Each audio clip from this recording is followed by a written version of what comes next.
Good morning, everyone. I'd like to welcome you to the Mesa City Council meeting for the morning of the 1st of February. Time flies, doesn't it? I will note for the record that all of our council are present for this meeting. Item 1 on our agenda is to review the agenda we have for our meeting this coming Monday, February 5th. So council, please refer to that document. I will note that the next agenda item is a presentation on the Mesa Climate Action Plan, and that will touch upon agenda item 5A. So if you do have questions about 5A on Monday's agenda, please know that some discussion of that will be included in our next agenda item. All right. Are there other questions regarding Monday night's agenda? Looks pretty straightforward. All right. Moving forward then, Mr. Brady, let's go on to agenda item 2A, which is a presentation on the Mesa Climate Action Plan.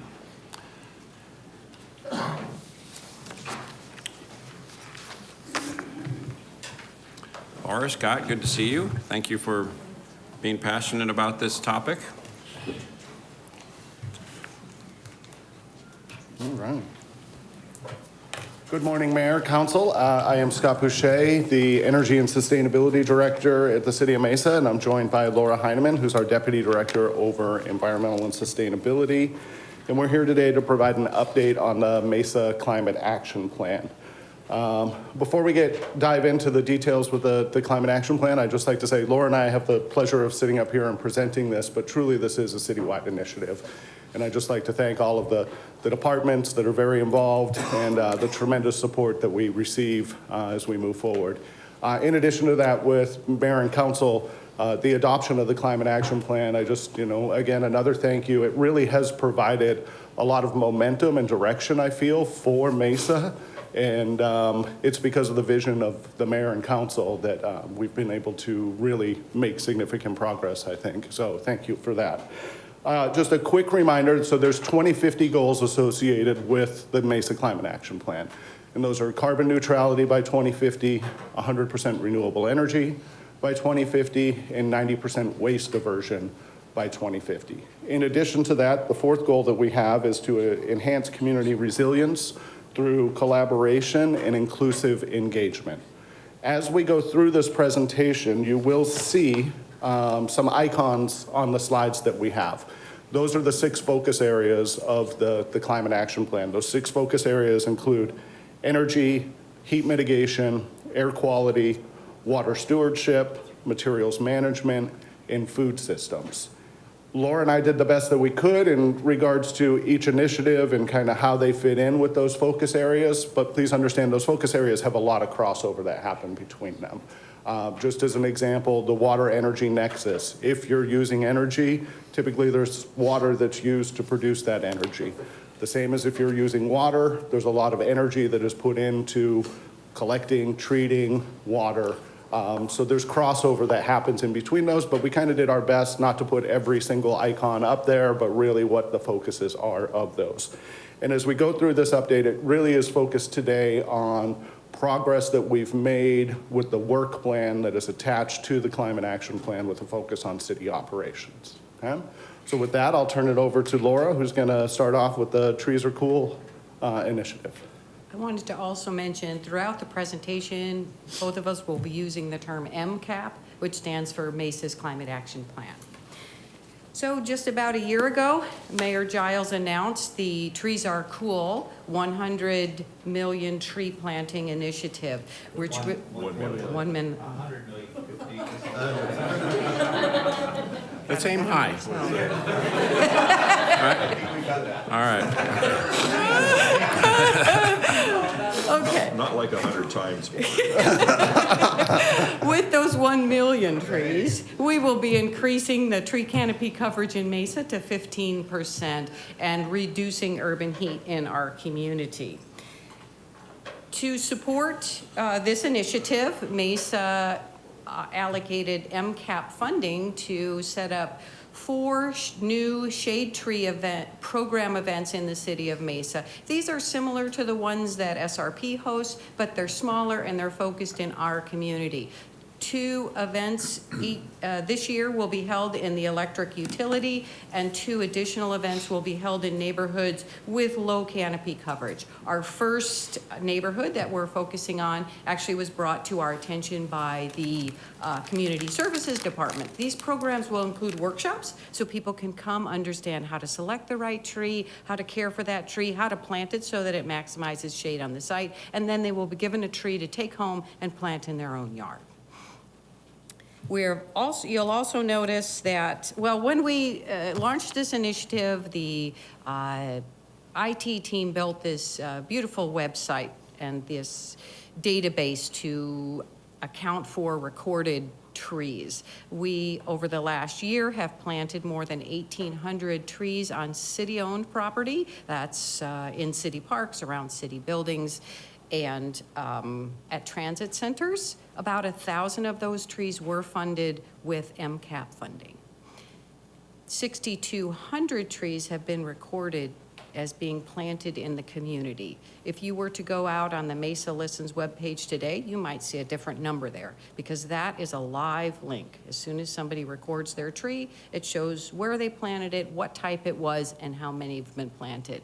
We know from looking at the database and the information entered that that is not capturing all the trees planted in our community. There are fair other ones. So one of the projects we're going to work as we go forward is to take that really great database and refine it, be able to capture what's happening in our community. As Scott mentioned, aspirational goal number 4 involves engaging the community, and that includes our corporate sponsors. So the photograph on this page is a tree planting event at Superstition Springs Transit Center. And it was far more than simply a tree planting, replanting of missing trees. It became this wonderful event sponsored by and funded by Meta. Meta also provided volunteers for it. Arizona Sustainability Alliance organized the event and actually went into the classrooms before that event to talk to students about the importance of trees and provide them a little education about tree biology. Then students were on the site that day planting trees, getting their hands dirty, learning what it takes to take care of a tree. And this is the type of thing we want to continue moving into the future. Every time you plant a tree, if you take care of it, it'll be there for generations. So Mesa partnered with Mesa Public Schools and received a USDA forestry grant to develop a tree stewardship program for Mesa Public Schools. And so let's look ahead. What's ahead?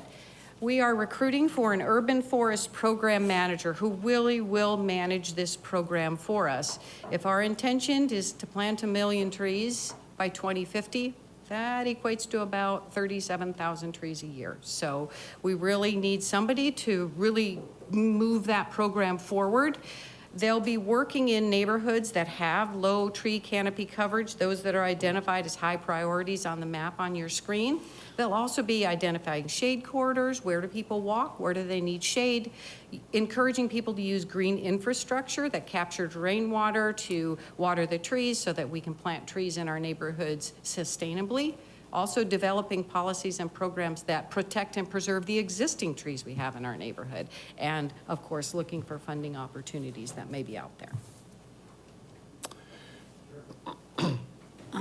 Good morning. I just want to ask a couple of questions before we move on to clean energy. So in our policies and programs, you mentioned working with neighborhoods. Are we going to do any policies in working with development on landscape plans to have a certain amount of trees, and especially having a certain amount of soil for those trees? A lot of times, like in shopping centers or whatever, they have the trees or whatever, but those trees usually die in 3 or 4 years because they don't really have the adequate soil support to mature into large trees. Things around in our development, because we have a lot of parking lots and businesses and stuff like that, to encourage tree use in those areas. As we were looking at this program in the beginning, our commercial property managers really do take care of a lot of our urban forest. So how we do that, and we do that well, I think is something that the urban forest program manager can work on. Mesa has a lot of existing development with trees, so how can we look forward to planting new trees and also taking care of the ones we have? That's a very good point. Yeah. It's well taken. And one other comment, and I know we're looking at trees that provide shade, and it's a wonderful, but sometimes there's places where trees can't exist or don't make sense or whatever, and that we can encourage or state some goals around shade. Because we can achieve shade with structures and canopy sails, the position of buildings to project shade, because that makes a huge difference in the ambient temperature and as well as, our energy use, because not having those air conditioners running. I completely agree. I think it is it's not a one-size-fits-all approach. There are places, we talk about the right tree in the right place, in making sure that you're planting the right trees. But there are, as you said, there's some areas in which trees just don't make sense, and structured shade is a better solution. And those are conversations that we have with staff at times too. So, would it be feasible to state a shade goal, like to have a certain goal within a property to have shade, whether it's tree coverage or structure, say 30%, 15%? I know we have a 15% tree canopy goal. Could we say expand it to include shade and make it, I don't know, anywhere, somewhere integrated together? It's just a comment of the considerations. If we can't plant a tree, what can you do to provide shade? And I think one of the things as we look at that is the bullet point of shade corridors. So where are people using it? What are the corridors that they're using to get maybe from place A to place B, or they're spending more time in a certain area? How can we create shade in those areas? And it's shade corridors instead of tree corridors, specifically for that reason of the understanding sometimes trees might not be the solution, and it might be a structured shade solution. So not specifically putting a goal around shade and more on where we need shade to protect walkway or, people being able to engage. Yeah, I think the focus, instead of looking at the city as a whole and saying 30% coverage, because we're looking at the city as a whole with tree canopy coverage, but not necessarily for the shade coverage. It's more targeted towards where are the areas that are being used the most. And by folks that aren't able or don't want to necessarily get into a car to drive, they're trying to use an alternative method of transportation besides an automobile. And how can we make sure that that is as shaded as possible? Yeah. Because it makes a huge difference. We all understand that. Anybody who's lived in Arizona for a period of time knows that we seek shade. And it's not just in the summertime that we seek shade even. It's year-round. It's year-round. So. Right. I know if you are able to achieve a 30% shade coverage, however that occurs, whether through natural or structure, you can reduce the ambient temperature of that area by 10 degrees. And 10 degrees is huge when we're talking difference between 100 and 110. 100 is manageable, 110 is horrible. So, okay, thank you. So not a blanket percentage goal, but have you identified those corridors? Are we going to do that? That will be one of the projects that the Urban Forest Program Manager could work on with other departments within the city. Okay, and so identify and prioritize which ones you're going to tackle first and how much they need. And Right. And Laura, you've done some work on the West Mesa with ASU. On the West Mesa Heat Action Plan, we're also working with other cities and watching how they're accomplishing some of these, what's working, what's not, and how to best implement this type of program.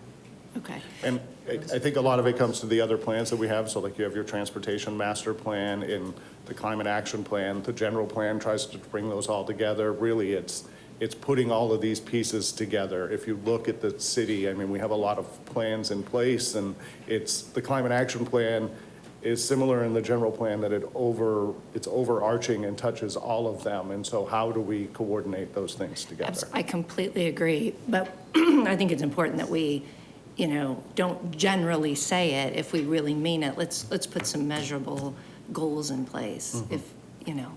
And I think it's a good point about the new developments. And I don't know, Mary, I mean, we talk about, I've had some in my district and we've said, hey, can you, let's add trees to this landscape plan. But we haven't revised our requirements for that, right? I mean, is that something that we can do? Can we talk about? Mayor, council, we actually do have landscape requirements within the zoning code that requires a certain number of trees, a certain number of bushes. We have to make sure that we're following that code. We can look at that, and we do have someone who's working specifically with Laura on a lot of the initiatives that she's working on within the planning division.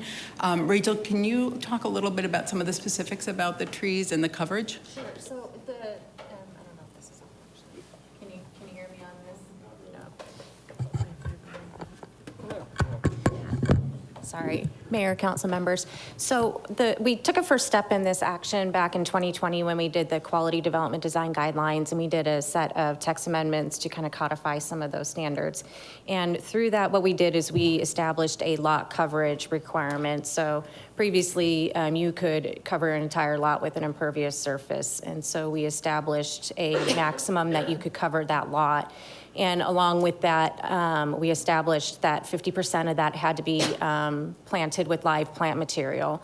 So that's kind of the first step towards accomplishing, you know, trying to mitigate some of that heat island effect. But we can look at other ways, if you would like, to incorporate more standards for requirements of shade in private development. Well, I think just since we've declared that this is important, you know, that we should go back and say, how can we support it through our development guidelines? So, and maybe they don't need to be updated, but, you know, I think certainly they should be looked at now in light of the fact that we've, you know, declared that we want to plant, you know, we want 1 million trees and we want to increase our tree coverage. Absolutely. So Mayor, Councilmember Goforth, so in the design guidelines themselves, those quality development design guidelines, it does talk about including shade in developments, and especially along walkways where people are using those to connect to different businesses. But if council would like, we could look at possibly looking at ways to codify that in the actual zoning ordinance. I would. Yeah, if our goal in the climate action plan is a 15% tree canopy, I don't know, you're in the planning department, but would it make sense to have a 15% representation of tree canopy in a development? I know that there's a lot of complications when it comes to that, and the designs and accesses and the lots and how they come together. I don't know, but there maybe just for my, since we have a percentage, 15%, would that be feasible? Would that be workable? If not, maybe, you know, incorporating the idea of shade. So if I can, Mayor, Councilmember Duff and Councilmember Goforth, this is something that we can look at. I know that as we're going through and we're reviewing a site plan, we do look at the trees, we do look at the impervious surface, we do look at these shade corridors that Scott and his team are looking at, using shade sails and other structures to create that shade. So that is something that we can evaluate in our design guidelines, and we can see if modifications would be required. Yeah, I would say, because I've been in those discussions, and what you know, it's a bit subjective, and it's a bit, yes, we have enough shade, but if you had something that was a little bit more definite, that, you know, we could say, yes, but, you know, here's the percentage, or here's exactly what you need. You know, don't you think it gets a little arbitrary in those discussions on what's actually ends up being put in, Yeah, right? I think So, it's hard for staff to be, you know, we're trying to be facilitators and not regulators. And so, you know, that conversation, we have to be very careful, because the regulated part sounds very strong and heavy in development community. And right now, the development community is finding ways to really use the legislature and other places to get relief. I think the challenge is, I think these are great goals, and I think there's a way, for most of them, they want that quality development, so we can push to get that.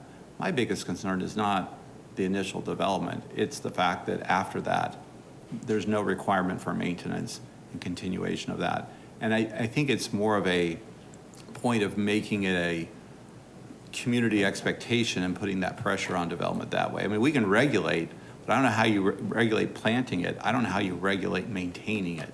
Yeah, for but the we've long term. declared this lofty goal, right? I'm not So it disputing that. My seems, point is, you know, what we is the should actually role? have What some role do we steps to have? get there. I understand. Yeah. My question is, what role is the expectation of how, to me, it's a community, what can we control? The low-hanging fruit for us is that we know the projects that we're responsible for, our street right-of-way, and what we can do with our areas in getting community, neighborhoods, HOAs to do this. To me, that's where we can spend a lot of energy, and there's a lot of work to be done, and that we can actually make a big difference. And I think as we do that and set the example, I think it's easier then to have these other conversations. And we have a long ways to go. We've got lots of right-of-way that we can influence. We have the opportunity to work with community groups and neighborhoods who are interested in doing this. You know, I think a homeowner is more is going to be more responsible for maintaining and keeping that tree up than a commercial strip center property owner out of California. So I think we can get there. I'm not saying we shouldn't do it, but I think we just have so much to do on the low-hanging fruit that's in front of us that we could focus on first. So I think we're having a shady conversation. Drop the mic and walk. We're sitting on that for the last. It just popped in my brain. Maybe you should leave this conversation. Very good. I love it. No, that was not very good. Well, it was tree-oriented, Let's you get to the know. root of this. You know, as this program moves forward, I agree that there's a lot to put into play here, and especially the Urban Forest Program Manager. You know, the scope of work that individual is going to be doing is going to be a heavy lift. And so we're looking at trees that are probably less water-intensive trees. I'm sure that's part of it. However, as we move forward, some people may want a tree that produces a fruit, and they have that. And I think to Mr. Brady's point, if you came to my home and say, would you like to plant a tree? And I would say, I'd like a plum tree or an apricot or something I could come harvest, and that creates a tree. And they are less expensive than some of the drought-resistant trees out there that you'd have to purchase. So those are just ideas as you go out and meet in neighborhoods, HOAs, but again, I understand our right-of-ways. There are some areas in our right-of-ways in our streets that we could easily add tree canopies in certain segments of our city, and I know them very well. But regardless, having a fruit-bearing tree provides a little bit of self-reliance for some people, and we could invite people to come over and harvest them and, you know, give them to our nonprofit. So this is a work in progress. I support it. I think it's really cool. Nice. That will be. Well, on that note, why don't you talk about how you balance the putting an urban forest together with trees with our need to preserve our water supply? Because you're going to have to, they have to be drought tolerant, right? That's what our goal is. We're using the term desert adapted, and we really will start to a lot more encouraging people and showing people how to use green stormwater infrastructure, which is that, just creating a basin around trees so you can gather that extra water. But if you plant trees that are kind of used to this environment, that are desert adapted, and they don't need all that watering. But I do understand Councilmember Freeman's comment as well. If you have trees with a purpose, they're providing your family with fruits, that's wonderful too. So I agree, we are looking very closely at planting that right tree and one that can survive. Okay. I'm sorry, Scott, were you finished? No, we're still on slide 1. Right. You're finished, but you're not finished. I'll just add to this. I think clearly we have an empty chair in this conversation. We need to get this program manager hired, and someone needs to, this is a great job, and I hope within the sound of our voices, there might be, hopefully the trickle effect will get out there, and we can find the right person to do an urban forest plan and then to manage it. And I appreciate the conversation. One of the other about fruit, fruit trees, drought-resistant trees. I know, speaking personally at my home, I'm very familiar with my fruit trees. I cultivate them. I spend a lot of time with them. They're my children. The shade trees are just a nuisance that have to be trimmed, you know, and watered. So there's an important place, you know, for both of those. And we do want to encourage more gardening, more healthy foods. And so having fruit trees is, I think, something that we ought to figure out how we can encourage. But I think we're all looking forward to you being successful in recruiting an urban forest program manager. And I know that's a priority in your organization, but obviously that's something that we're anxious to see as well. I'm sorry, maybe it's time for slide 2. Okay, clean energy. So, as you know, Mesa owns its own electric utility that serves the downtown area, and then SRP serves the rest of the city. In addition to that, the city has a natural gas utility that serves a majority of the city of Mesa, but also serves into Queen Creek and Santan Valley. So it's pretty unique in that sense that we have these different utilities. In addition, with those two utilities, the focus really is clean, safe, reliable, and affordable energy. And how do we do that? And I think what the city has at this point is developing a pretty robust, what I would call renewable energy portfolio that consists of not only solar, but we also have biomass contracts, and we are under construction. We'll talk later on in some of the slides about our renewable natural gas program.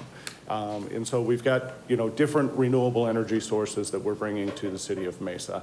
And then even within the solar projects that we have, they're not all the same.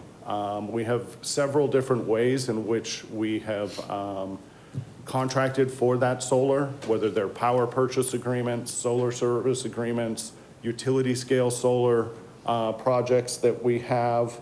It really is, it's an interesting portion to see over the years, over the 15 years that we've really been doing these projects, the different agreements that we have put in place in order to take advantage of trying to stick with that clean, safe, reliable, and affordable, in really incorporating renewables into the city. And so with that, we have an internal goal of 25% clean energy by 2025. I want to make sure that we state too that energy efficiency programs play a huge role in meeting that 100% renewable energy goal. If you just think about it from a math perspective, in order to get to 100%, there's some math that's going to be involved. The less energy that you use, even if you kept the same amount of renewable energy that's coming in, that percentage is going to go up. So energy efficiency also plays a key role within the goal of 100% renewable energy. So with that, I could talk a little bit about what is on the agenda for Monday, which is 5A. It's another, oh, yes. So 25% clean energy goal by 2025, which is just months away. Where are we right now? So with this. Oh, never mind. It's okay. It's perfect. We didn't even set that up. But with this project with SRP, this actually will put us at approximately 25%. And so this contract it's looking at a commercial operation date in 2025. But in addition to that, we have another contract that council had approved, which is a firm energy contract with SRP in the electric utility. So again, it's different. It's utility to utility as opposed to utility to customer. That project will also be coming online at the beginning of 2025, which will help increase this percentage again. So we're tracking towards that 25% by 2025. And then with this program, though, what it is there's a large utility scale project that SRP is building in northern Arizona. And as part of that, they have put together this Solar Choice Select program. And the city of Mesa has been given an opportunity to participate in the program. So with this, SRP will retire the renewable energy credits on behalf of the program and provide a report back to the city of Mesa of the amount of energy that was dedicated to the city of Mesa kind of as a program partner. There is a little premium that comes with that is a 0.5 cent per kilowatt hour, which equates to about $76,000 a year. I will note that there is another program that we have with SRP, the Sustainable Energy Offer, that was approved 5-6 years ago by council, that we're saving little bit more than this, about $80,000 a year on that program. So when I talk about a portfolio, it's very similar in my mind to when you have water coming here and talking about all of the different types of water that we have. We really haven't put all of our eggs in one basket, so to speak, with solar. We've got it in all of these different projects with different contracts, different terms in there to really try and balance out as we move forward. Now, this is a one-year minimum commitment. The program it is listed right now to expire in 2028, but SRP has told us they have a commitment to move it past 2028. It's just they will be going through a rate-making process in 2028 that will require once that rate-making process is through, they'll be able to continue, their intent is to continue the program on. I'll take a pause there if there's any questions that anybody might have. Mr. Reddy. Hey, Scott, what's the breakdown of the renewable? Is it largely still hydro, or what are you counting as far as the 25%? It's a combination of hydro and solar. And how much is that breakdown? The breakdown specific, I did not bring those in front of me, but I can get those to you. And then is the large solar panel plant from SRP, is that online? That's been online for, yeah? Yeah, so that's the Saint Solar project that we're a part of, the Sustainable Energy Offer. That program is online and is producing, and we get reports. Actually, we were just having conversations with SRP, I believe last week, in regards to that production and what we're seeing from that project. And that's the project in which I was stating that we have some savings associated with it. Okay. And that goes to city facilities mostly, right? As far as how we get the power and Right. break it Now, down. the actual electrons, when they go in, it's Sure, not sure. dissimilar to the renewable natural gas, whether or not it actually makes it to one of our meters. But we are subscribed and we're paying for, as part of that. So We get the credit as if. we credit get the and credit. then- We're able to Yeah. show that towards meeting our climate action goals. Okay. So you combine kind of what we're getting there, there's households here that are getting solar, we have solar panels in some of our facilities, so all combined with the hydro, that's a 25%, right? Right. Just to make it clear. That's Okay. correct. So I just had a question on the cost. Remind me, did you say in another presentation that solar is actually one of the less expensive energies to buy if you went out on the market? So we are seeing with some of our, for example, the utility scale, the firm energy contract that we have with SRP will be one of our lower cost energy supplies. So we do see that. But when we look at it from a scope standpoint of being able to have 15 million kilowatt hours at an increased cost of $76,000 per year, the city of Mesa itself, even with the electric utility, it's difficult for us to go out because we don't really have that buying power that SRP has to be able to do that. And I would say in addition to this, with SRP, this helps support SRP in their transition to renewables, which then lowers the carbon intensity of the energy that we're using from SRP. So it also helps us with our carbon intensity goal in doing that. So it is a little bit more, and as I said, there are some contracts we pay a little bit more, there's some that we're paying a little bit less. That's where I'm describing it as a portfolio. But overall, if it helps drive down the carbon intensity of SRP's system, that also is helping us as we start calculating our carbon intensity as a city. Do we typically get the credits? I mean, I know in this situation, they're not giving us the credits. Yeah, so I they're- mean, we certainly draw down on our climate action plan, but we're not getting those. Right, so actually having the renewable energy credits transferred to the city of Mesa in this situation, no. We do have, going back to that firm energy one, they will be transferring them because it is utility to utility. An interesting anecdote to it, like if you go to Red Mountain Library and you see the solar that is actually installed there, those projects were done about 15 years ago. In order to receive the incentive, a financial incentive from SRP, we actually signed away the renewable energy credits.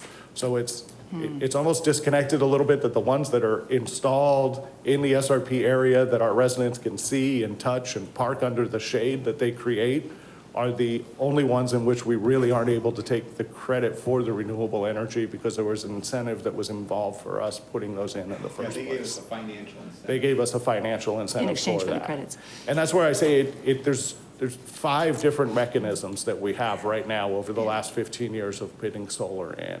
And I think the vision is, again, back to if we're lowering the carbon intensity of the overall grid, that is progressing us towards, all while making these decisions in the affordable portion of it and making sure that it's affordable for our residents. And it's finding that balance. Yeah. Chris, I'm sorry, Scott, comment to that. You know, kudos to our city. We've got 800 to 900 kilowatt of solar on our buildings today, correct? Somewhere in that range, 8 to 900 kW, which I think is phenomenal. And then we're looking at increasing that in the future. So we are participating in this programming and then maximizing not only for our city utility, but then getting those renewable credits to apply towards everything that you're talking about. Right, and that's another example. So when we're putting them in the electric utility, as the utility, it's then directly into our utility and we're getting those renewable energy credits. So I would recommend, if any council member would like to do a deeper dive into the solar portfolio and how it works and how the renewable energy credits work, I'd be more than happy to sit down, and I need to bring some staff with me too to help out along with that. I could tell you, even as last year, we had a conversation with SRP, and even they had to bring in some other staff members just because there's so many different ways in which we have done these contracts. But again, it's always focused towards that clean, safe, reliable, and affordable, and trying to lower the carbon intensity as much as we can on the grid.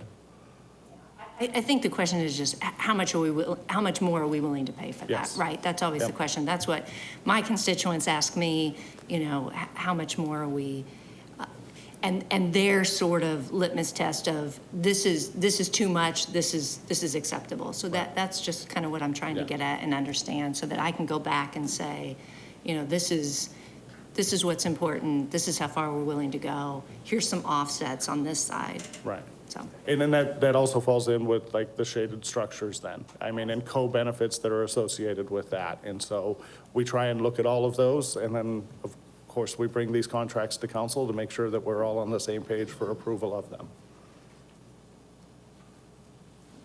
Before we leave this topic, the last time I was in DC a couple of weeks ago, there was a couple of meetings I attended talking about the Inflation Reduction Act and tax credits that, and you wouldn't think tax credits apply to cities, but there's cash credits. But anyway, they're geared towards building energy projects. And so they were saying if you can convert some sort of a project to an energy project, you might get, you know, the federal government will pay for half of it.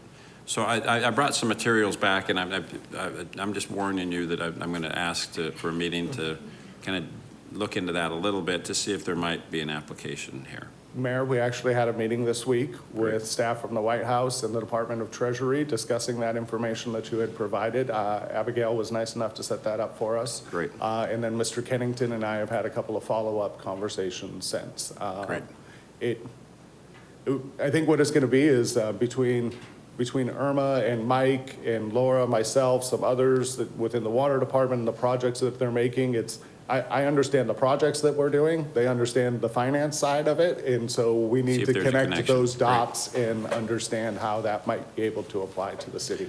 But thank you for providing that. It was a very meaningful and informative meeting that we had. Great. I should have known that Abigail had already set that up, so thank you. Okay. Next one, energy efficiency.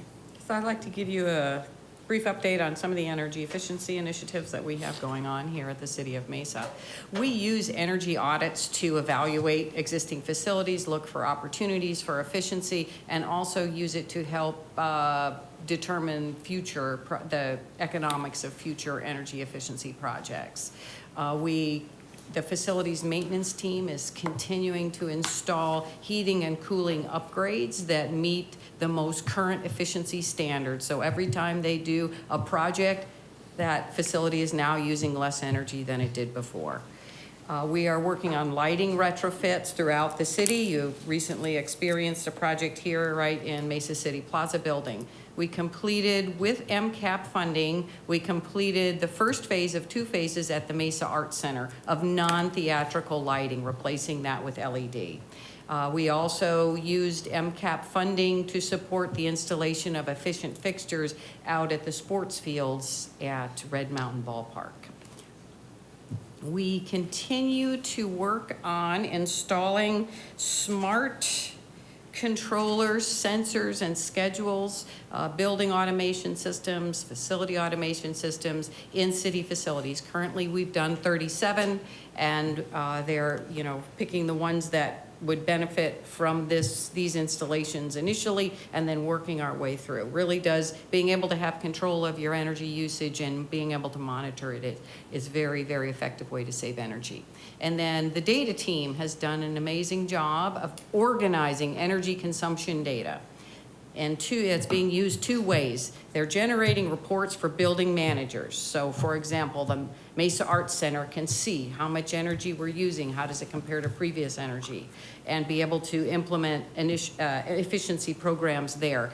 Also, that information is viewable by the public. So the public can go in and find out how are we doing with energy efficiency at our facilities, just by checking out the Sustainable Environment webpage. So what's ahead? Mesa is a member of the Southwest Building Code Collaborative.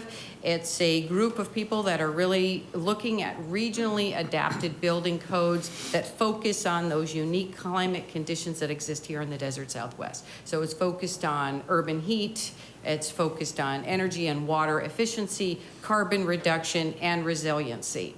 It's a coalition approach. There are close to 20 city, towns, and counties as a member of this coalition.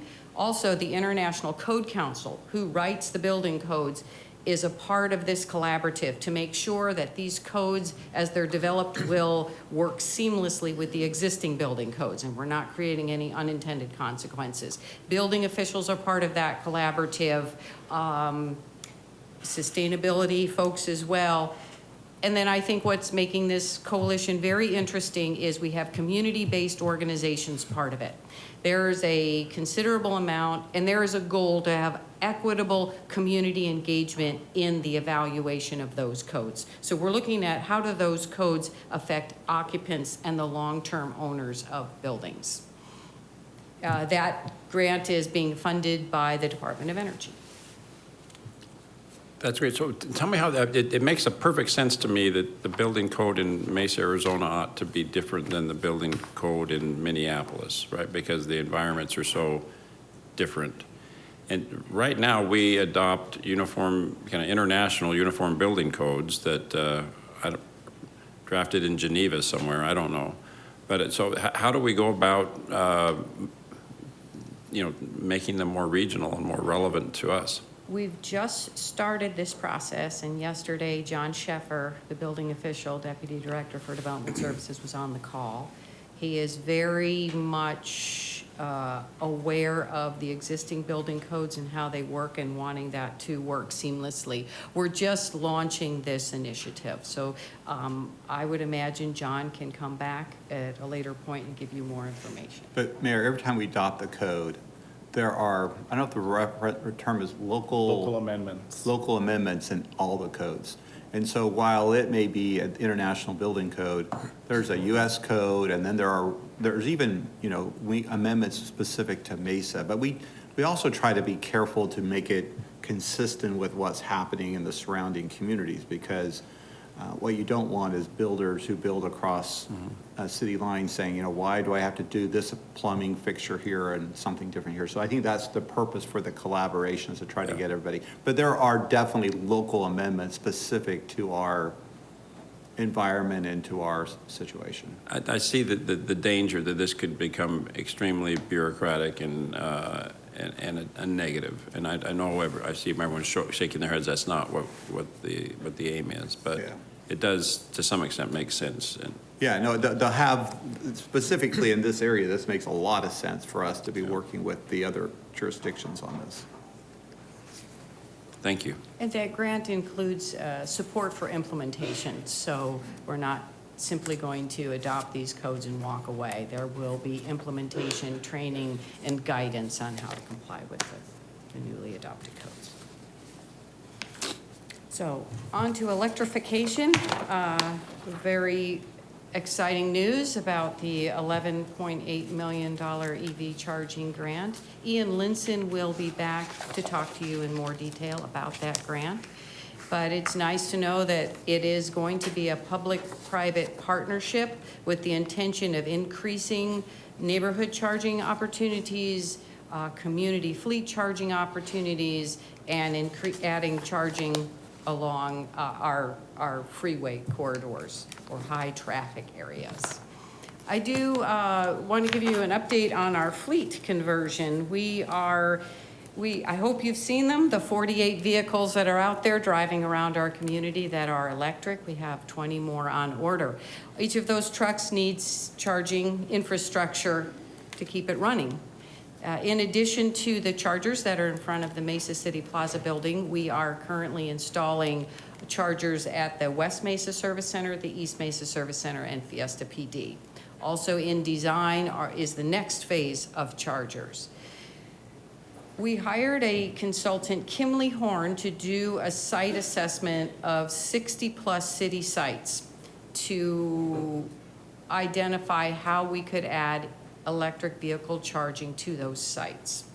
With that master plan and then department needs, we laid out a 10-year plan. How can we install charging over the course of 10 years to meet the ultimate need of 1,400 light-duty vehicles?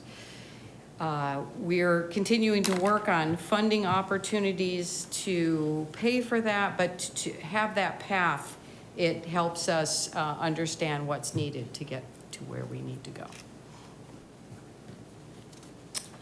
Okay, I know so- Ian's coming back, but I just, for those who maybe didn't hear that news a week or two ago, 2 weeks ago, that the city of Mesa got this $12 million grant, that's a big deal. And so congratulations to you and Ian and everyone that made that happen. We were really one of the few in the state.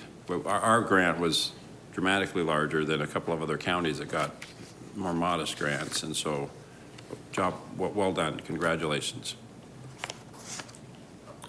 Along those lines, so with materials management, Sherry Collins, the solid waste director, will be back in April to provide an update on recycling. One of the updates is that we are working with Gilbert, so there is a partnership with Gilbert on design of a potential material recycling facility in Mesa. And that is under design right now. 15% design should be complete sometime around August. And then there'll be more follow-up with council associated with that. And again, Sherry will be back in April to have more robust discussion in regards to recycling. With our food to energy project, we've talked about several times, we are under construction with Flare to Fuel. It's anticipated that that project will be coming online at the end of summer, beginning of fall this year. It will be producing renewable natural gas that is currently being flared at the Northwest plant. It will upgrade it to pipeline quality standards and put it into our natural gas utility. And then will be shown for its use in our solid waste vehicles, which lets us qualify for a financial incentive associated with alternative transportation fuels. In addition to that, we have funding in place for beginning design on what is phase 2 of food to energy, which would actually be putting food into the anaerobic digesters to increase the biogas production and divert materials from the landfill. That design, we are in preliminary design right now, kind of looking at the site. We did a feasibility study previously. Now we're just kind of refining what that scope's going to look like as we're reaching out to the design consultants. In addition to that, we have a slide that's a couple ahead. There are some grant opportunities that we are excited about that we'll talk about in a little bit. I guess I'll just preface it with those grant opportunities, especially the large one that we're looking at and we're working with the City of Phoenix on. I think it's key that the City of Mesa already has a lot of plans in place, whether it's the electric vehicle master plan, it's the feasibility study that we did with food to energy, that we really can show those grant the folks who will be rating the grants and ultimately deciding who gets those funds, that this isn't a new idea for the city of Mesa, that we are ready to go. We've put a lot of time, thought, effort, energy, and even money behind these projects, so. Water conservation. The data team is organizing water consumption data so that the usage can be analyzed. Understanding your water usage and water budget is just an essential piece for conservation. The cost of everything is increasing, including the cost of landscaping retrofits and irrigation programs or irrigation equipment. So the water conservation team expanded our conservation incentive program and they increased the incentives.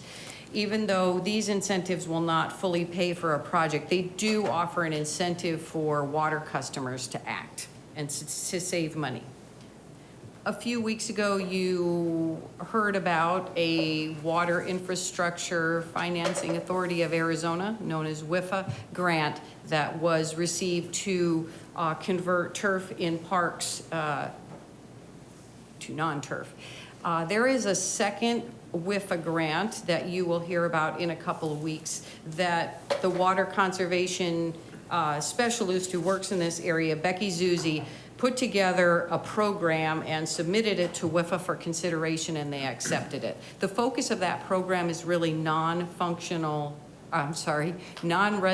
customers, our HOAs. So I'll let her talk about it, but it's a $913,000 grant that will really be focused to help HOAs understand their water usage, water budgets, and make some conversions of their own areas that are non-functional turf.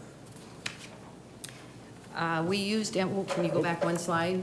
So we used MCAP funding to contribute to what is being called the robust campaign for Water Use It Wisely. Water Use It Wisely is our regional water conservation campaign.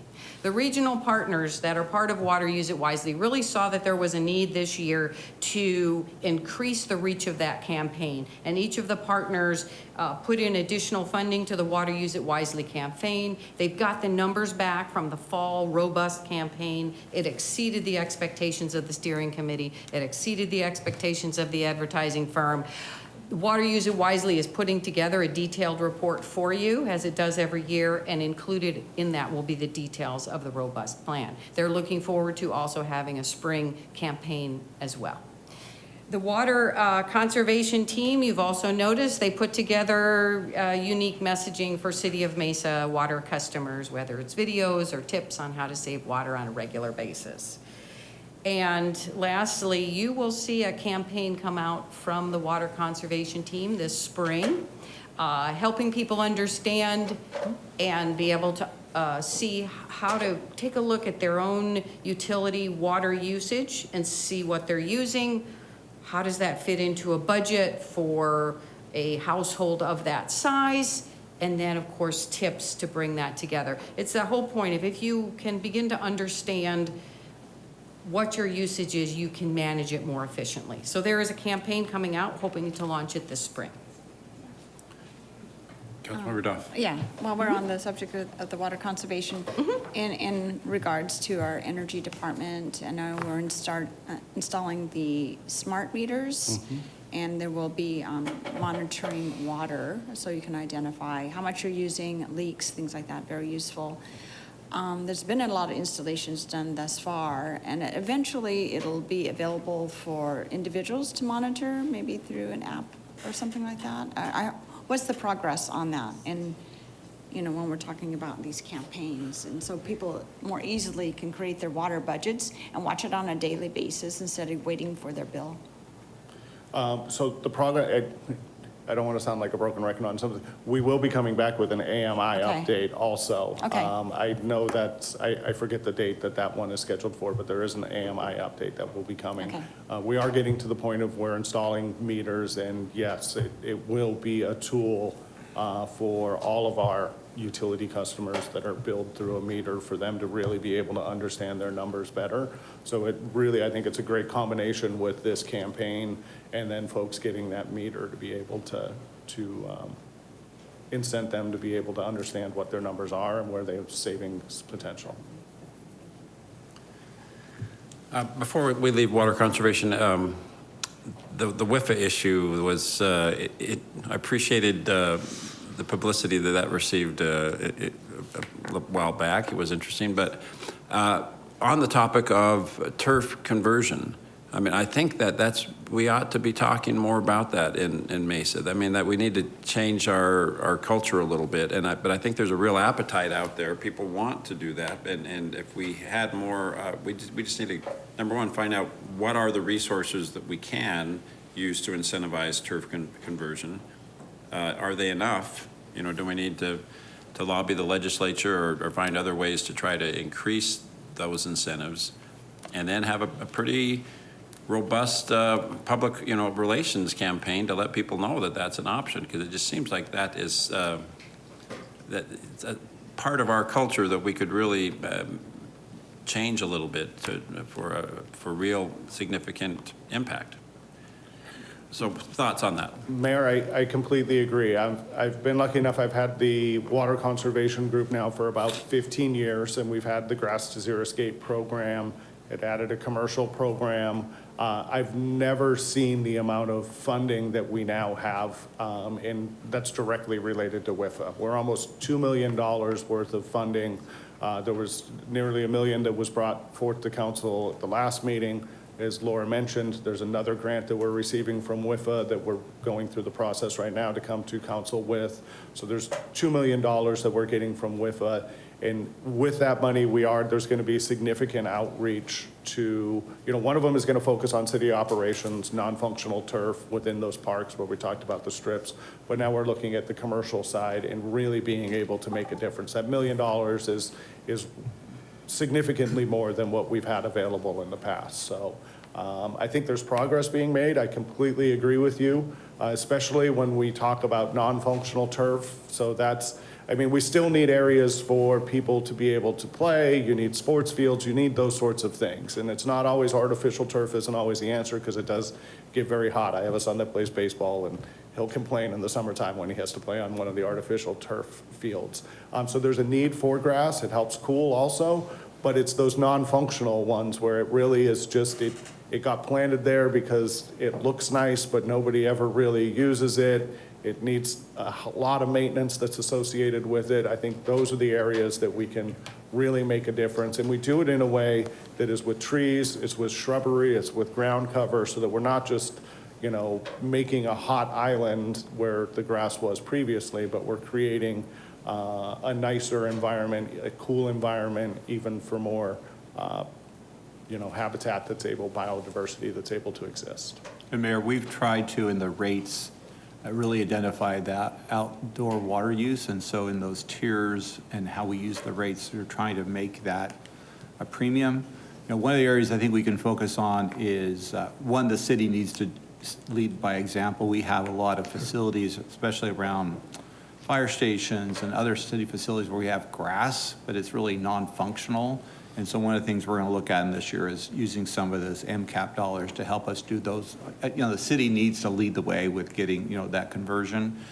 The other area I think we could focus on too is maybe not necessarily having people have to replace their turf, but really trying to scale down winter rye, because that takes extraordinary amount of water just to keep it green, and yet it's aesthetic, right? And so there's some areas that we're going to try to keep figuring out how we can encourage our, make awareness to our residents and commercial users to make those kind of changes. Because I think there's still a lot of low-hanging fruit in those areas, whether it's conversion of non-functional turf, you don't need the winter rye, some of those areas we can work on. So I know we did that campaign last year, the Zero Escape residential conversion. Are we still doing that? Is that? The incentive is still there. The yes. incentive is still there. Okay, Yeah. and does some of the WIFA dollars go towards that, or how is that funded? Interestingly enough, that the WIFA dollars that Scott and I refer to will really go to non-residential customers. But the city did, around this time last year, doubled that incentive, did a lot of outreach to the residential. property owners. Also, SRP has provided funding for our residential program to be able to continue with the incentives for that as well. But we will continue to promote that. And we've gotten more applications in the last year than we've ever gotten. I was going to ask about Yes. that. Do we have sort of an update I on? don't have the numbers here's- on my okay. fingertips, but I can get Okay. them to you. Yeah, that would be interesting to know how successful that campaign has been. Thanks. Yeah, I'd love to, this in some ways reminds me of the urban forest situation. I think we had a dedicated staff person that was on a passionate mission to reduce turf in the city of Mesa, and we were tracking, hey, last year we retired X number of acres of, ornamental turf that, I mean, we want to have. We can give you that. We can, we Yeah. actually do, and she's been tracking it for the 15 years that Scott's been working with her. Yeah. So we can even show you the trend line. Yeah, and we do, and there was a position that was added within a water conservation specialist to help deal with the increased volume that we are seeing with that program. But that's been a program that's been in place for decades. I think what we have done is we're improving upon it, and we're realizing that as things have gotten more expensive, a little bit more of an incentive might help. We kind of clarified the policy too and how to do the calculation. Yes. Yes, that's true. There is a new app that makes it easier for customers to understand what they need to do in terms of xeriscaping. I'll just tell you anecdotally, I replaced some of my lawn with artificial turf, and people just will stop and knock on my door and say, tell me about this. Who did you use? The appetite for learning more about this is significant. So I think we need to respond to that. Yeah. And I know we are, but I'm just saying I don't think we can do more. Okay. I'm sorry, please continue. So that is actually kind of a great lead-in to the next slide. So we're trying to tell you how we're doing, but we wanted to work with a third party, an organization called the Carbon Disclosure Project. Is a nonprofit organization that tracks climate action progress in 1,100 cities across the globe of various sizes, including our neighboring communities of Phoenix and Tempe.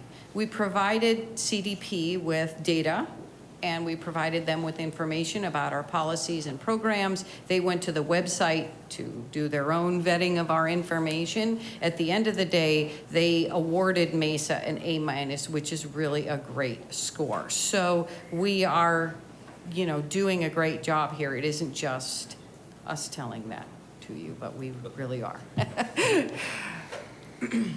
The next, Scott and I have mentioned grant funding quite a bit during this presentation. So kind of putting together a summary for you. These are the ones that we're working on here in the city. This is funding for projects that would not have been possible without this grant funding.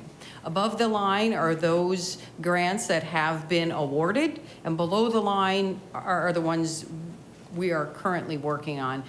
And I could actually have listed more, but I wanted to definitely share the EPA Carbon Pollution Reduction Implementation Grant. Scott mentioned that as it relates to the food waste program. We are also submitting a proposal for our fleet charging and municipal energy audits, and then also to pay for those improvements to city buildings. This is a coalition grant. All the Maricopa Association of Government Communities are working together. Phoenix is the lead agency. Those of us who are able to take on large projects are coalition members, and there's also funding that's going to be available for smaller cities who are participants. So the fourth program that we are working with through the CPRG funding is weatherization. We won't be a coalition lead on it, but the city of Phoenix is setting aside quite a bit of money for weatherization programs. So we hope that our community can take advantage for that funding to help people weatherize their homes here in Mesa. This grant application is due April 1, so we will find out from there if we're awarded. But we think we have a great application. And again, with the CPRG that builds on, I think what helps with that application is that we have plans in place already. It's not just an idea. There's a plan in place for us to implement. And it has been communicated to us, this is an implementation grant. And so that's where I think we should have an advantage, that we've made a lot of progress already. And now with these funds, we would be able to implement projects that wouldn't be able to be implemented as quickly because of the funding. Mr. Heredia. Is there, I know we at the police station here on Central, we're looking at the microgrid. So learning from there, is there any microgrid potential for expansion grants that we've seen, or part of the Infrastructure Reduction Act, or anything out there for the microgrid technology stuff?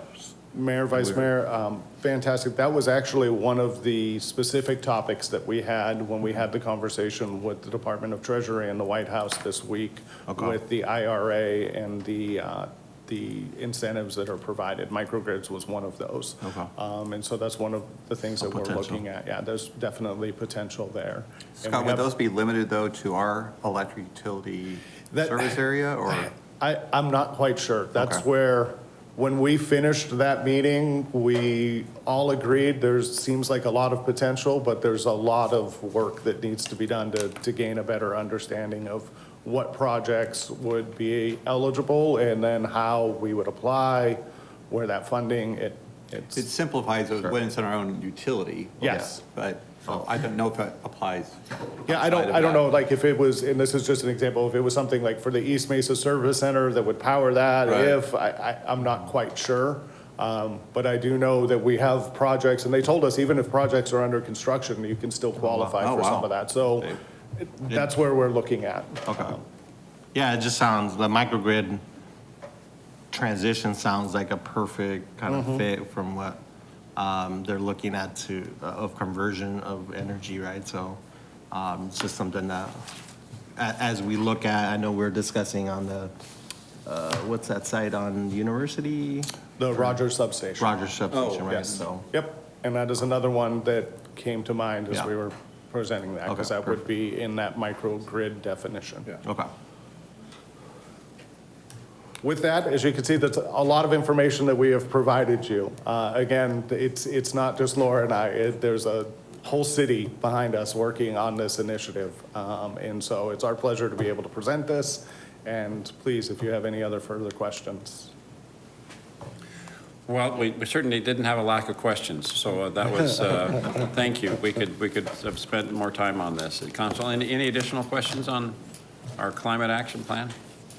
Thank you very much. I was at a meeting yesterday about the Mayor's Youth Committee, and we opened it up for questions, and a fair amount of the time was spent, on this topic. This is, and I was involved in another meeting yesterday where we talked almost exclusively about these issues in Mesa. So thank you for, I think I'm proud of our efforts. I'm proud of that we do have a climate action plan, and that it's not just a document that sits on a shelf, that all of our departments, as I think you led with saying that all of the entire city, all of our departments are, we don't know exactly how we're going to achieve these goals. And so we're asking the police department and the library department and the parks, everybody's got to play a role in figuring out how we're going to make these, achieve these lofty goals. So on behalf of the community, I just want to say thank you to city staff for really embracing this. Thank you. Thank you. Mr. Brady, I know we talked about, the next item on our agenda is a presentation on subdivision process for preliminary and final plats. That wasn't. So you have the information, council, so it's there. We probably don't necessarily need to do a presentation unless you would really like to hear about general plans and plats. Okay. But if you have any questions, the presentation is there. I think it helps you connect what happens to the general plan all the way to the plat and the role that, what that process looks like and the role of the council. So just want to give that for your information, but we don't have to make the presentation, but you have it available if you have questions. Unless a council member wants that presentation, I think we'll just proceed. Is that okay? Okay, thank you. Next item 2C is to take action on appointments to the Judicial Advisory Board. Is there a motion to that effect? Thank you, Mr. Summers and Mr. Freeman. All in favor, please say aye. Aye. Any opposed? Thank you. Item 3 is to take action on minutes. Is there a motion for approval of minutes? Thank you, Mr. Reddy and Mr. Summers. All in favor, please say aye. Aye. Any opposed? Thank you. Item 4 is current events and conferences attended. Council members, anything you'd like to share with us? Be short. Might be, given our makeup, it might be a little short right now. I'll just, yes, Mr. Freeman, please. No, Mayor, I want you to go first one time. Okay, well, I'll just say, I have a few notes. Thank you to all of our council who participated in the point in time count this week. That, as you know, is a national event, and we get up early on a cold January morning, and but it's in a good cause, so thank you to everyone who participated in that. We had a great groundbreaking, the residences at Country Club in Maine with CPLC. Exciting to see that project, 5 stories with retail on the bottom. It's really going to be a significant addition to our downtown, so that's very exciting. Also, grateful that we had the All-American City reception and celebration this week. Very proud of that. Thanks again to everyone, to the delegation that went off and worked on that, and hopefully everyone in Mesa knows that we're an All-America City. Also, I was happy to participate in our annual Regional Unity Walk last weekend with the other cities in the East Valley. I'm going to let Mr. Freeman talk about the Line of Duty Death Memorial. And I mentioned earlier that we had a Mayor's Youth Committee town hall. I did want to thank Chief Cost. He came and participated in that. We've had some good discussions on teenage violence in the East Valley and Mesa's situation. And Chief did a great job of answering questions and talking with our high school students. Mr. Freeman. Well, thank you, Mayor. I want to thank all those that came to our firefighter memorial, our line of duty deaths. It was, afterwards, the families reached out and they were very, very appreciative. They were just overwhelmed with the support, and I could just tell you they were just extremely happy. So I appreciate council for being there and supporting the families and moving forward for the resurrection of a new memorial there for our line of duty deaths here in the future. So again, thank you, Mayor, and everybody for being there. It meant a lot to the families and also our public safety personnel and everyone else that was affected. I know the Madrid family, they were just overwhelmed with emotion because of the memorial itself. So with that, thank you. Well, Mr. Freeman, thank you for your efforts on that. Clearly, that location is appropriate for a memorial on this topic, and I'm looking forward to it getting at some additional resources to be more appropriate. Mr. Heredia. Just a shout out to the Mesa PD and Central Station and the park rangers. We hosted a Cops and Bobbers event at Riverview Park. We had quite a bit of people out there, and just the park rangers have everything available, all the fishing poles, bait. So if you have lakes in your district, I think it is a cool event to engage our public in a different way with our police department and our parks rangers and other staff. So we had a great turnout on this past Saturday at Riverview Park. Though I'm not sure if they caught any fishes, but it looked a little lonely, but it was a great event. A lot of kids had fun. And then tonight at Palo Verde Park along Dobson and close to Guadalupe, there is the Art in the Park event in District 3. So look forward to seeing folks out there from 5 p.m. to 7 p.m. So thank you. Great. I just want to make a couple of comments. We are having Cops and Bobbers in District 5 at Red Mountain, and the lake there, you can call it, but it's. We call it a lake, yeah. Okay. And that's on March 9th for anybody interested in that. And I just wanted a couple of thank yous to the director of the Commemorative Air Force Museum in District 5, Alan Urban, and one of the volunteers, Bill Kuhn, gave me and a couple of my constituents a personal tour last week, which was fantastic. If anybody is interested in aviation, it's a wonderful museum with all kinds of aircraft and exhibits. So I encourage you to go and see it. Then I also wanted to say congratulations to Officer Jason Flam, who is a Community Action Officer for Superstition Division. He is retiring. I think it happened maybe yesterday. So, and a big thank you for all his help, obviously over his career and certainly over the last year that I've been a part of the city. He's been very helpful in a lot of areas. So congratulations to him and good luck with his retirement. And then also, I had a recent college graduate shadow me the other day, Emelisa Horlocker, and thank you to her. She had a lot of great questions. She's interested in government and the city of Mesa. She's a constituent of mine, and I think it was great of her to reach out and spend some time understanding what we do here at the city. So I appreciate her time and great questions. So just wanted to mention those few things. Great, thank you. I'm looking forward to the Art in the Park event. I'm going to come by. I know just to remind everybody, we're doing this in all of the districts, right? In anticipation of creating a community-wide art project that will be displayed in city facilities. Yes, when we open up the city hall, it'll be one of the temporary displays that we'll have up to, so that everybody can be part of, across the city, be part of kind of the opening of the new city hall. So they'll, I think we've done, how many have we done? At least 2, I think. This is our 3rd or 4th one. Yeah, so we're well on our way getting around the whole city, so. Perfect. Council, anything else you'd like to share with us? Mr. Brady, what does our schedule of future meetings look like? Thank you, Mayor. Just, yeah, we'll see you back here again on Monday, February 5th at 5:15. And also just a reminder, this Friday from 5 to 7, downtown Mesa at the yard off of Main, there'll be live music from 5 to 7. So thank you.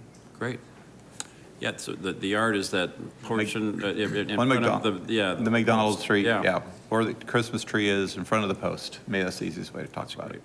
And we're kind of experimenting to see what that's like. Yeah, we have a Yeah. grant Yeah. that we received from SRP to be able to fund these for this year. So we're trying to kind of activate the area. Great.